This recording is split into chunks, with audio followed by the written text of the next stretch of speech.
rated PG. Patnubay at gabay ng magulang ay kailangan sa mga batang manonood.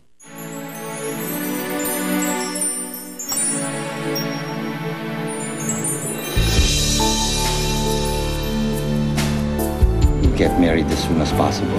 Bago pa magbagong isip mo. Ano ibig sabihin nito? Well, this means that we're going to be a family soon. Hanggat hindi pa sila kasal, may pag-asa pa, girl.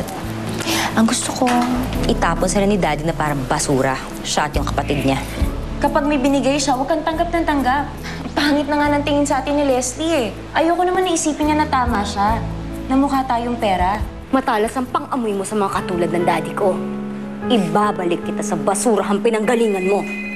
Bakit naman kinu-close yan? Bakit naman hindi? Inagaw ni Eric ang daddy ko, di ba? Agawin ko rin yung kapatid niya. Tulungan mo ang kapatid mo. Gumawa ka ng paraan na mapalayas yung babaeng yun. Bago pa siya pakasalan ng daddy mo. Dad, we need to talk. Wacky?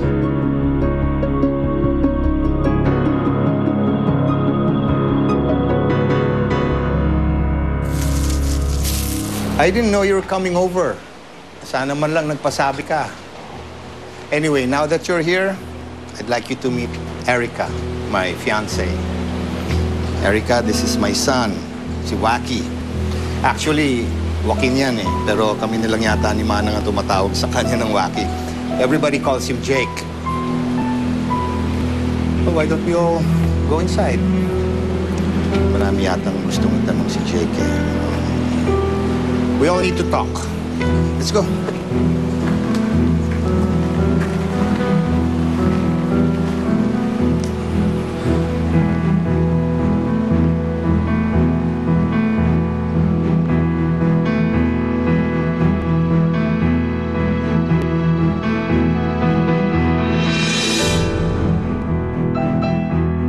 Wacky, akit mo to. Thank you, Maya.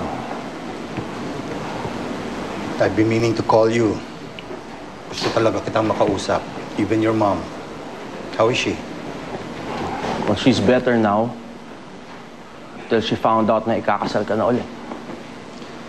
That's why I wanted to talk to you and Leslie. Especially you, Wacky.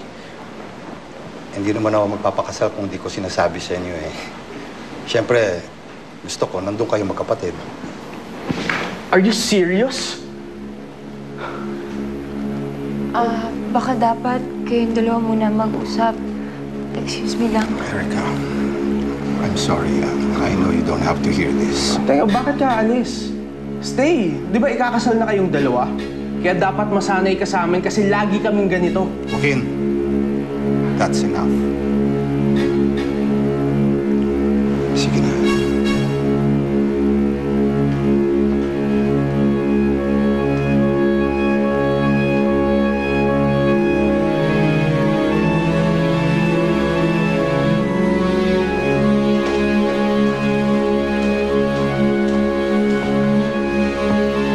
Never talk to Erica that way again. Kung di mo siya kayang igalang bilang mapapangasawa ko, igalang mo naman siya bilang babae. Diyos ko, ano ba itong napasok ko? Si Jake, anak ni Jaime. Paano nangyari yun? Ano nang gagawin ko? Paano pag nalaman ni Jaime tungkol sa amin ni Jake?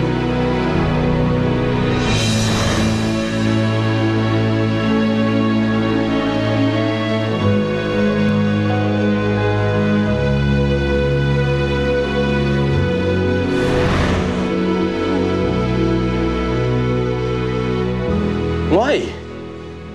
Does she even deserve my respect, ha, Dad? Ikaw, gaano katagal mo na ba siya kilala? Gaano katagal bago ka nag-decide na papakasalan mo siya? Do you even know everything there is to know about her? Hindi ko na kailangan malaman ng lahat ng tungkol kay Erica. Ang importante, mabuti siyang tao. I know her well enough para masabi ko to. Siya na ang huling babaeng mamahalin ko.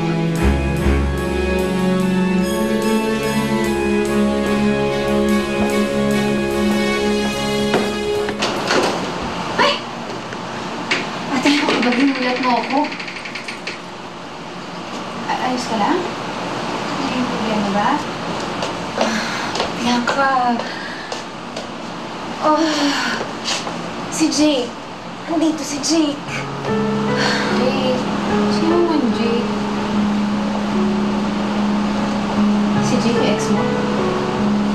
Si Jake, yung ex mo? Ay, sorry. Mabawag ka na, Nay. Sorry.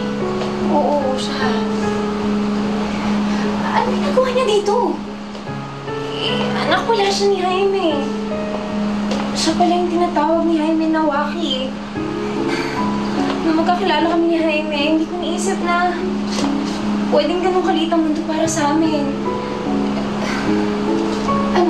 Ano sabi ni Jake? Alam na ba ni Kuya Jaime? Si Kuya Jaime?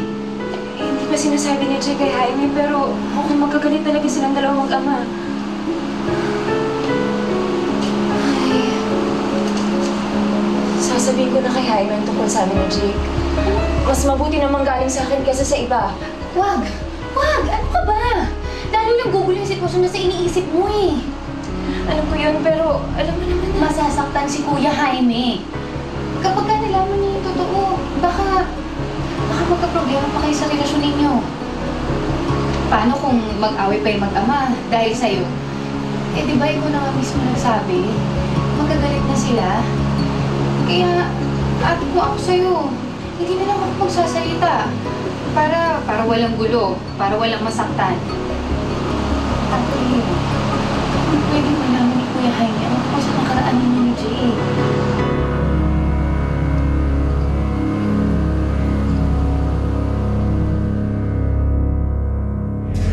Yung Erica mo? Pare! Pareho pala kayo ng taste ng daddy mo. Tingnan na lang natin kung siseryosoon siya ni Erica. Ako nga, di ba, akala ko kami na. Tapos biglang hindi ako sinipot. Biglang nagalit na lang sa akin. Kung kailangan ko talaga siya, bigla na lang siya nawala. Tapos ngayon, babalik siya sa buhay ko. Ikakasal na pala siya sa tatay ko. Parang bait-bait niya kasi tol eh. Wala sa mukha niya. Mukhang naisahan ka ni Erica. Karma mo na ata siya. Paano? Kailan mo sasabihin sa daddy mo may past kayo ni Erica?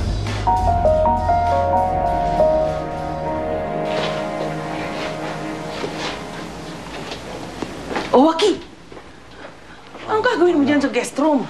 Naihanda ko na yung kwarto mo, kaya doon ka na. Wow, sino ho andito, madam? Wala. Wala tao dyan. Kaya doon ka na lang. Wala ho. Kung gano'n ho, asan yung babae ni daddy? Eh, dire-diretso dyan sa kwarto ng daddy mo. Ay, samantalang kami nung araw, hindi pwedeng sumama ang babae sa lalaki kung hindi kasal. Ngayon, ang mga babae dire-diretso na sa kwarto ng lalaki.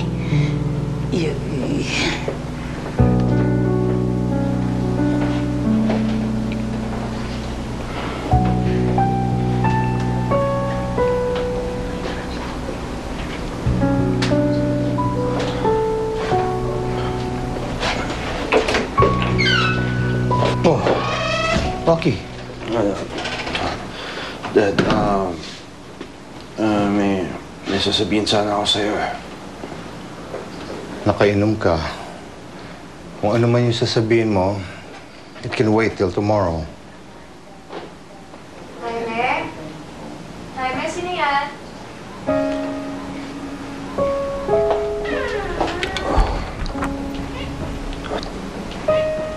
Sorry.